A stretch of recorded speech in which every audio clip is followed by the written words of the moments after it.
My sister's wedding planner called to say I'd been removed from the guest list per family request. I didn't call my sister. I didn't call my parents. I just sat in my car for 40 minutes. 3 weeks later, Dad showed up at my door in tears. My name's Adam. I'm 34, and I want to tell you about the worst phone call I've ever received. And I once got a call from a guy at the IRS telling me I owed $11,000 because of a clerical error from 2019, so the bar was already pretty high. I need to give you some background first, because this story doesn't make sense without it. I grew up in a small town outside of Knoxville, Tennessee, the kind of place where everybody knows your business before you do. My parents are Hank and Lorraine, married 41 years, churchgoers, the whole package. My dad's a retired electrician, and my mom worked the front desk at a dentist's office for about 2 decades.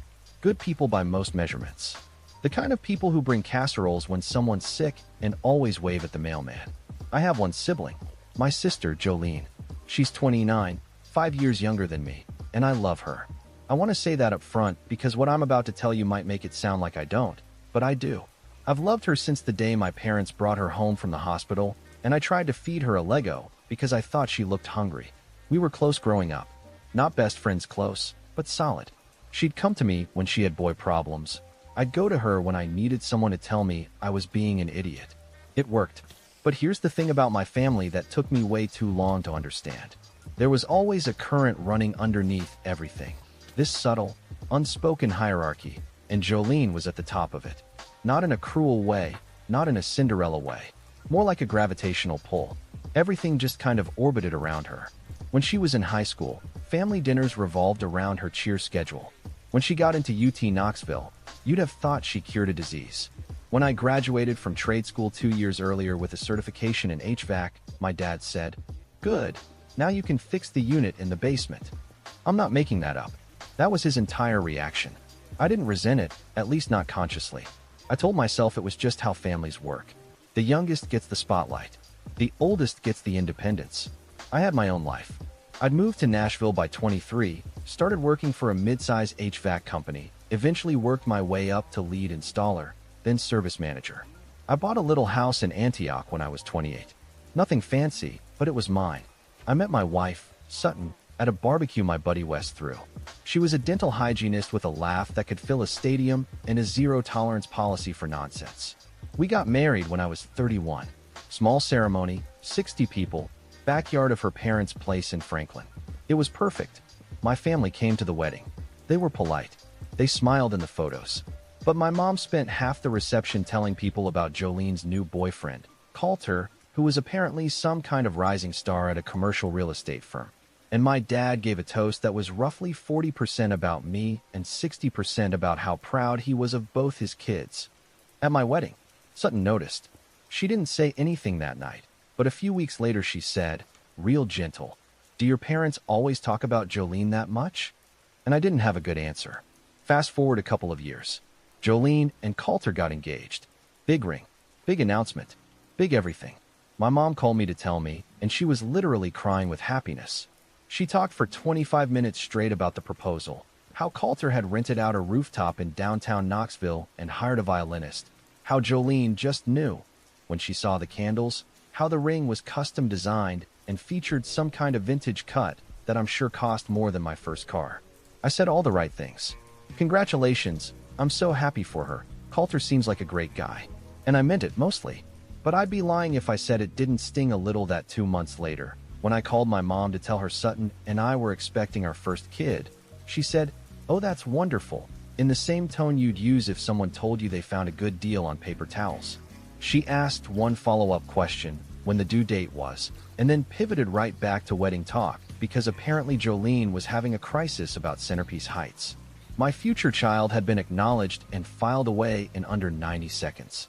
Our son, Emmett, was born 7 months before the wedding. He was the best thing that ever happened to me. Still is. Chunky little guy with Sutton's eyes and my stubbornness.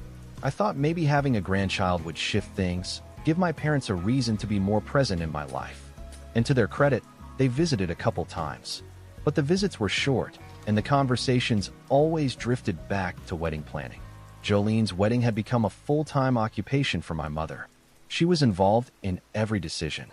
The venue, the flowers, the napkin colors. I didn't even know napkins came in colors, but apparently choosing between champagne ivory and warm ecru was a matter of life and death.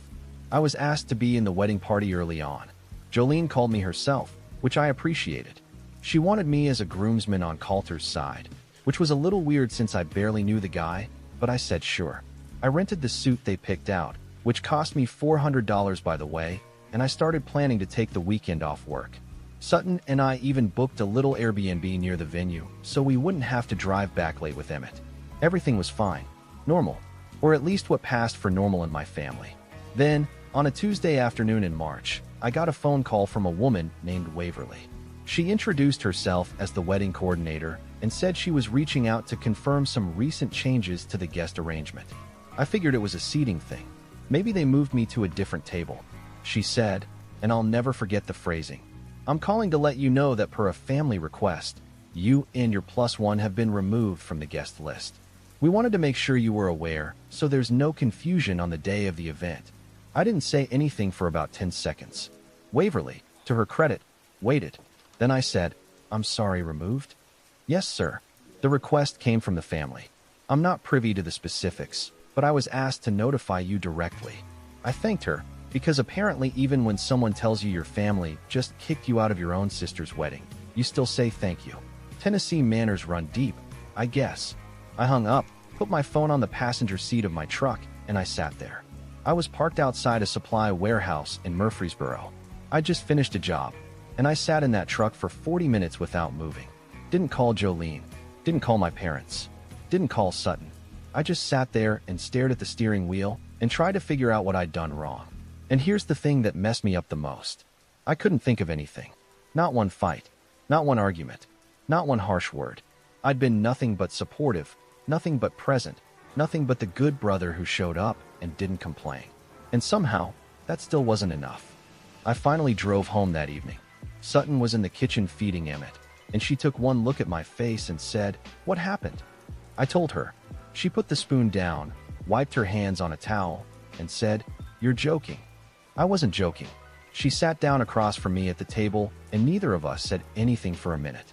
Then she said, very quietly, "Are you going to call them?" And I said, "No. I know that sounds cold. I know some of you are thinking I should have picked up the phone immediately and demanded an explanation. But I want you to understand something. My whole life, I'd been the one who reached out. I was the one who called first, who drove the 2 hours to Knoxville for holidays, who texted happy birthday, even when mine got forgotten. I was always the one making the effort, and I was tired. If my family wanted me gone from the biggest event of the year, then they could at least have the decency to tell me why. I wasn't going to chase them for that. 2 days passed. Nothing. No call from Jolene, no text from my mom, no voicemail from my dad. Silence. Like I'd already stopped existing.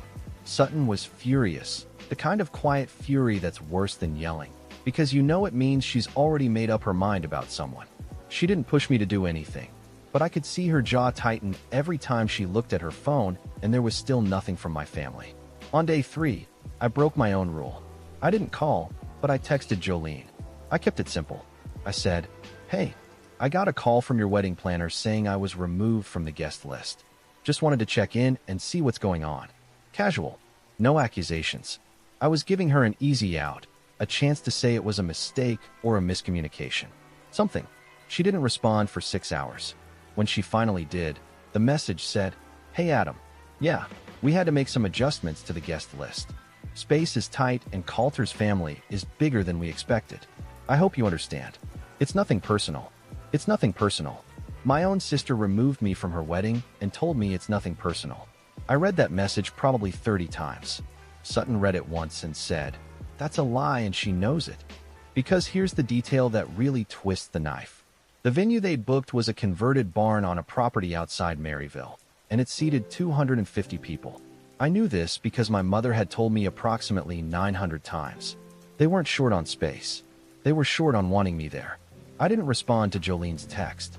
I sat there with my phone in my hand, typing and deleting about 6 different messages. One was angry. One was hurt. One was so polite it made me sick.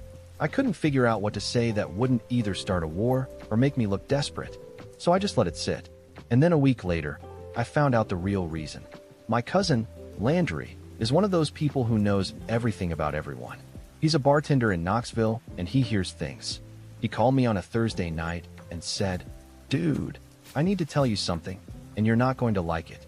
He told me he'd been at a family gathering the previous weekend, one I obviously wasn't invited to, and he'd overheard my mom talking to my aunt. According to Landry, the reason I was cut from the wedding was Coulter's mother, a woman named Gemma, who I'd met exactly twice. Gemma had apparently expressed concerns about the optics of the wedding party and guest list. Specifically, she didn't want anyone there who might bring down the tone of the event. Let me translate that for you. Coulter's family was wealthy, country club wealthy. His dad was a retired orthopedic surgeon. His mom chaired fundraising galas. His sister had gone to Vanderbilt and was now married to some investment banker in Charlotte. They vacationed in Hilton Head and had opinions about wine that they shared whether you asked or not. And I was an HVAC guy. I drove a truck with my company logo on the side. I wore work boots more days than dress shoes. My hands had calluses from actual labor, and the nicest restaurant I'd been to in the past year was a steakhouse in Green Hills where Sutton and I went for our anniversary. In Gemma's world, that made me a liability, a blemish on the aesthetic. Apparently, she'd told Jolene and my parents that having a blue-collar brother in the wedding party didn't fit the image she envisioned for the photos and the event, and my sister and my parents just went along with it. Didn't argue, didn't push back, didn't say, "That's our son, and he's going to be there." They just folded. I want you to sit with that for a second. My mother and father, the people who raised me, who watched me build a career from nothing, who sat in my house and ate the food I paid for with money I earned with my hands. Those people agreed to erase me from their daughter's wedding because some rich woman thought I wasn't classy enough. Landry told me my mom's exact words were, "It's just easier this way. Adam will understand. Adam will understand." Like I was some kind of emotional vending machine that just absorbs whatever you throw at it and keeps working. I didn't sleep that night. Sutton held me in bed, and I stared at the ceiling until about 3 in the morning. I wasn't sad. I was past sad. I was in that place where the hurt loops back around and becomes something sharp and clear. I started thinking about every holiday where I'd been an afterthought, every graduation that got a shrug, every phone call that lasted 5 minutes because they had to go. Jolene was calling on the other line. Every time I'd driven 2 hours with a casserole dish in my lap and a smile on my face just to feel like a guest in my own family. The next morning, I got up, made coffee, kissed Emmett on the head, and told Sutton I was done. Not done with my life, not done with being a good person, but done performing for people who didn't value me. She nodded and said, "It's about time." I want to be clear, I didn't blow up. I didn't send an angry group text. I didn't post anything online. I just stopped. I stopped calling. I stopped texting. I stopped checking in. I removed myself the same way they'd removed me, quietly, without explanation, and without looking back. And you know what the craziest part was? It took them 3 weeks to notice. 3 entire weeks. My own parents didn't realize I'd gone silent for 21 days. That told me everything I needed to know. Meanwhile, I returned the $400 rental suit. I canceled the Airbnb. I got my money back on both, thankfully, and I threw myself into work. My boss, a guy named Sullivan, had been talking about expanding the business into commercial contracts, and I told him I wanted to lead the effort. He looked at me like I'd just volunteered to defuse a bomb, but he said yes. The wedding was 3 weeks away, and I had no intention of thinking about it. But my family, as it turned out, had other plans. Because right around the time I stopped being available, they suddenly needed something from me. And what they needed was going to blow the whole thing wide open. The first couple weeks after I went silent were rough, and I'm not going to pretend otherwise. There's a difference between choosing to walk away and being okay with it. I'd chosen, but I wasn't okay. I'd go through my day fine. Work was busy. Emmett was growing like a weed. Sutton and I were solid. But then I'd be driving home at night, and some song would come on the radio that reminded me of my dad's old truck, and it would just hit me like a wall. This deep, heavy ache in my chest that felt like grief, except nobody had died. They'd just decided I wasn't worth the inconvenience. Sutton was a rock through all of it. She never pushed me to talk about it when I didn't want to, and she never minimized it when I did. One night, I was sitting on the back porch after Emmett was asleep, just staring at the yard, and she came out with 2 beers and sat next to me without saying a word. After about 10 minutes, she said, "You know, Emmett's never going to wonder if he's good enough for us. That's the difference you're already making. I had to go inside for a minute after that. Got something in my eye. Both eyes, actually. Work became my lifeline. The commercial expansion I'd volunteered for turned out to be a beast of a project, but the good kind. Sullivan gave me real ownership over it. I was meeting with building managers, drafting proposals, negotiating service contracts. Things I'd never done before. I stayed late, came in early, and for the first time in my career, I felt like I wasn't just doing a job, but building something. Within 6 weeks, I'd landed our first 2 commercial accounts, a mid-rise office complex in Brentwood and a chain of medical clinics across Davidson County. Sullivan was thrilled. He started talking about making me a partner. Let me say that again because I still can't believe it sometimes. A partner. The HVAC guy who wasn't polished enough for his sister's wedding was being offered a stake in a growing business. I didn't tell my family about any of it. They wouldn't have cared, and honestly, I didn't want to share it with them. This was mine. Around this time, something else happened that I wasn't expecting. People started reaching out to me. Not my parents or Jolene, but other family. Landry, obviously, who'd become my main line of intel. But also my Uncle Boyd, my dad's younger brother, who called me out of the blue one evening and said, "I heard what happened, and I want you to know I think it's garbage." Boyd had always been the black sheep of the family, a carpenter who lived outside Gatlinburg and didn't suffer fools. He told me he'd already told my dad exactly what he thought of the situation, and it hadn't gone over well. He said my dad got defensive and said it was Jolene's wedding and Jolene's decision, which was a convenient way to avoid taking responsibility. Boyd also told me something that planted a seed I didn't fully appreciate until later. He said, "Your dad's been stressed about the wedding costs. He and your mom put up a big chunk of the money, and Coulter's family has been adding things and expecting your folks to split it. I think your dad's in deeper than he wants to admit." I filed that away and didn't think much about it at the time. Sutton and I also started making new friends. Our neighbor, a guy named Deacon, had just moved in down the street with his wife, Rosalind, and their daughter, Harper. Deacon was a firefighter and possibly the most genuine human being I've ever met. The kind of guy who helps you carry groceries without being asked and then refuses to let you thank him. He brought over a 6-pack the weekend they moved in and said, "I don't know anybody here yet, so you're stuck with me." Within a month, we were like old friends. We started doing weekend cookouts, alternating houses, and it was so refreshingly normal. No drama, no rankings, no keeping score. Just good people being good to each other. Rosalind and Sutton hit it off too, and pretty soon we were doing double date nights and taking the kids to the park together on Saturday mornings. It's funny how when you stop pouring your energy into people who don't value you, you suddenly have room for people who do. Emmett turned 1 right in the middle of all this. We threw him a little birthday party in the backyard. Deacon and Rosalind came. Wes came with his girlfriend. A few of Sutton's co-workers showed up. We had a dinosaur cake because Emmett was obsessed with this one stuffed T-Rex he carried everywhere. It was a beautiful day, and not one member of my family was there. Not because I didn't invite them. I did actually. Sutton convinced me to send a text to my parents with the date and time, just to see. My mom responded with, "We'll try to make it, but that's the weekend of Jolene's final dress fitting." They didn't come.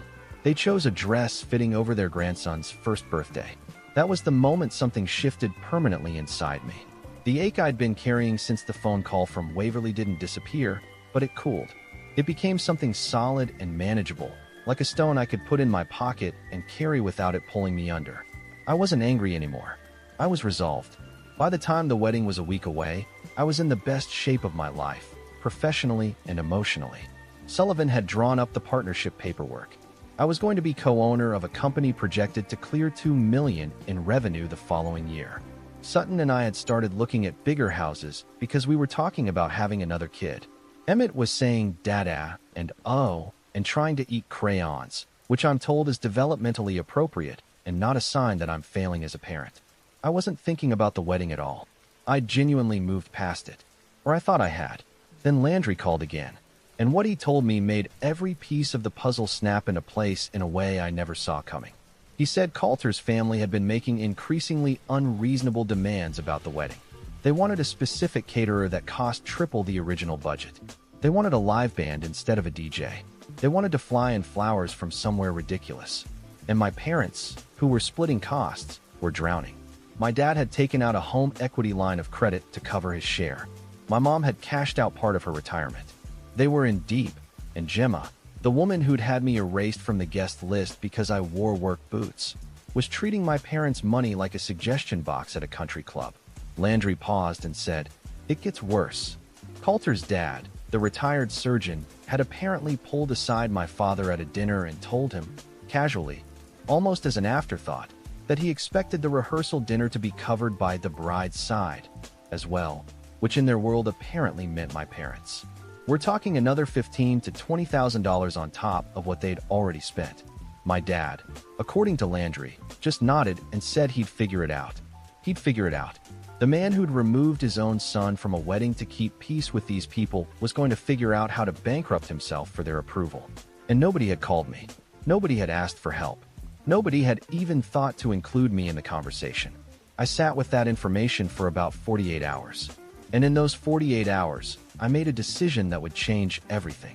I want to be really clear about something before I tell you what I did. I didn't make this decision out of revenge. I know this story has been building toward a payoff, and I know a lot of you are waiting for me to destroy someone. But that's not what happened. What happened was quieter than that, and honestly, more painful for everyone involved, including me. After Landry told me about my parents' financial situation, I called Sutton into the living room after Emmett was in bed and told her everything. She listened without interrupting, which is how I know she was taking it seriously, because Sutton normally has commentary for everything. When I finished, she said, "So what do you want to do?" And I said, "I want to talk to Uncle Boyd." I called Boyd the next morning, told him what Landry had shared. Boyd was quiet for a long time, which is unusual for him because the man normally talks like he's being charged by the word and wants to get his money's worth. Finally, he said, "Your dad's too proud to ask for help and too scared to say no to these people. He's going to bury himself." I asked Boyd if he knew the full picture, how much my parents were actually in for. He said he didn't have exact numbers, but from what he'd pieced together, they were looking at somewhere north of $60,000 all in and climbing. For context, my dad's pension was modest and my mom's retirement savings had already been rated. They were putting their financial future on the line for a party. I sat with that for a day. Then I did something that surprised even me. I called a financial advisor. Not for my parents, for myself. See, with the partnership deal Sullivan had offered me, I was about to come into a different tax situation, and I'd already been planning to sit down with someone about structuring things properly. But during that meeting, I also asked a broader question. I said, if someone's parents had taken on significant debt for an event and were too proud to admit it, what would be the smart way to help without enabling more bad decisions? The advisor, a woman named Sloan who wore reading glasses on a chain and had the energy of a very patient librarian, looked at me for a second and said, "You'd want conditions. Not strings attached in a manipulative way, but real, structured conditions that protect everyone." That conversation planted the framework for what came next. I also did something else. I reached out to Jolene's maid of honor, a woman named Tully. Tully and I had actually gotten along pretty well over the years. She was Jolene's best friend from college, straightforward, no drama, and she'd always been kind to Sutton.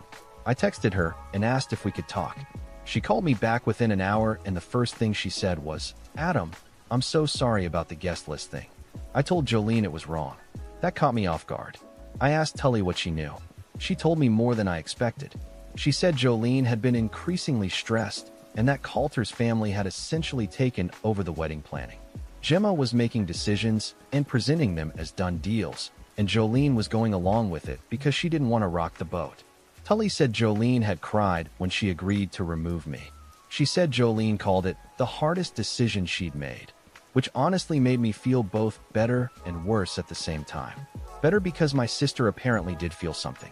Worse because she felt it and still did it. Tully also confirmed what Landry and Boyd had told me about the money. She said my parents were visibly stressed and that my mom had lost weight. Not in a healthy way. In a not sleeping, not eating, drowning in anxiety way.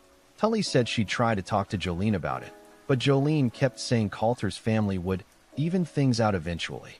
Tully's exact words were, "She's living in a fantasy, Adam. These people are using your parents like an ATM." After that call, I knew exactly what I was going to do, and I knew exactly when. The wedding was scheduled for Saturday. The rehearsal dinner was Friday night. I had no intention of attending either, but I knew that the week leading up to it was when the final bills would come due, and that was when my dad would be at his most desperate. I didn't have to seek him out. I just had to wait. In the meantime, I worked with Sloan to put together what she called a family financial intervention plan. Basically, I was prepared to help my parents cover their debts, but only under specific conditions. The money wouldn't be a gift. It would be a structured loan with a clear repayment plan they could actually handle. And the conditions weren't about money. They were about accountability. I wanted a real conversation. Not a text, not a secondhand apology through Landry. A real, face-to-face acknowledgement of what happened and why. I wasn't asking anyone to grovel. I was asking them to look me in the eye and tell me the truth. Sutton helped me draft the terms. She's better with words than I am, and she made sure the language was firm but not cruel. We printed it out. 2 pages. Clear, simple, fair.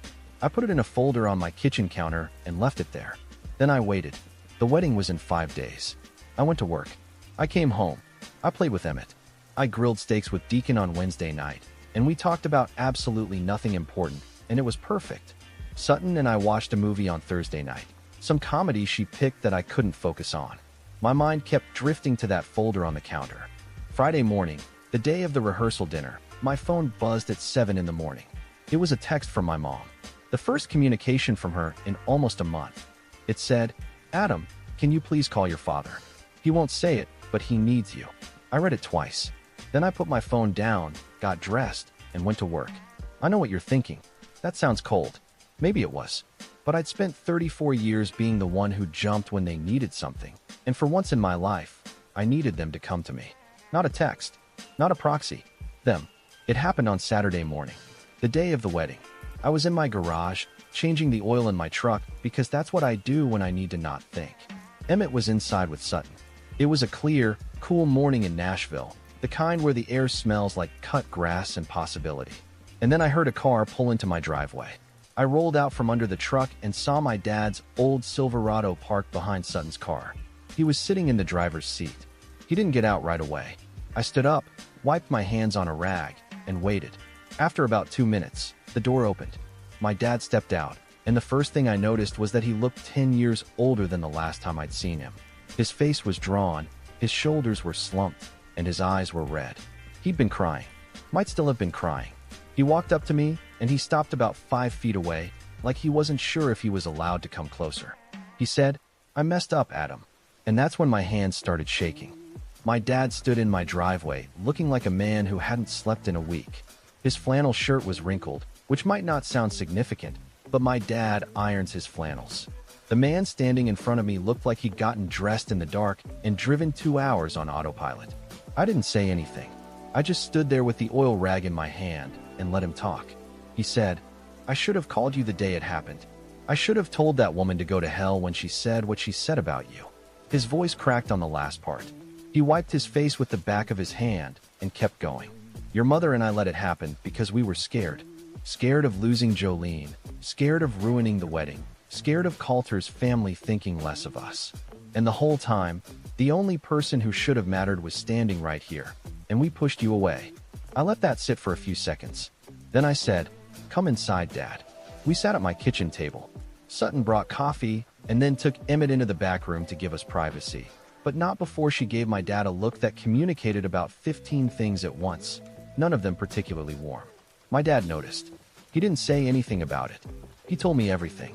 How Gemma had approached him and my mom at a dinner 2 months before the wedding and explained, in that polite southern way that's really just cruelty in a cardigan, that the wedding needed to reflect Coulter's professional image, and that having a tradesman in the wedding party might send the wrong message.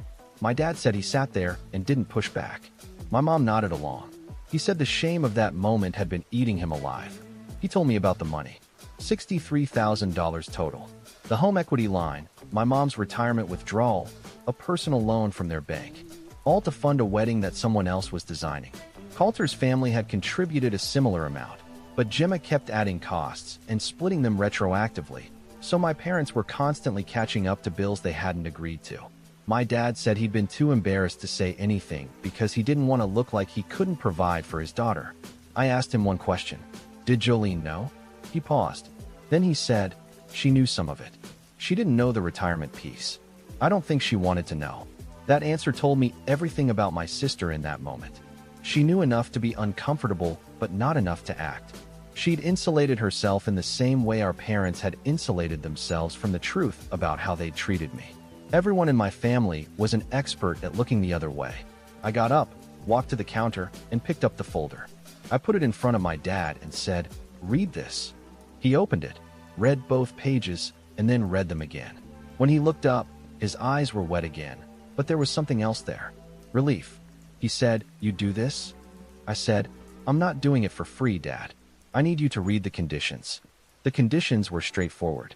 I would cover their remaining debts, structured as a loan with a repayment plan scaled to their income. 0 interest. No deadline pressure. In return, I wanted 3 things. First, a family conversation, all 4 of us, where the truth was spoken out loud with no deflection. Second, a written apology from my mother, because she'd been the one to say, "Adam will understand," and I needed her to acknowledge that in her own words. Third, Gemma needed to know that I knew what she'd said. Not a confrontation. I just wanted it known. My dad agreed to all 3 without hesitation. He signed the document right there at my kitchen table. Then he did something he hadn't done since I was about 12 years old. He hugged me, and for about 30 seconds, he held on like I was the only solid thing in the room. The wedding happened that day. I wasn't there. From what Landry told me later, it was beautiful. Jolene looked stunning. The barn was gorgeous. But there were cracks. My absence was noticed, and my parents gave vague answers that satisfied no one.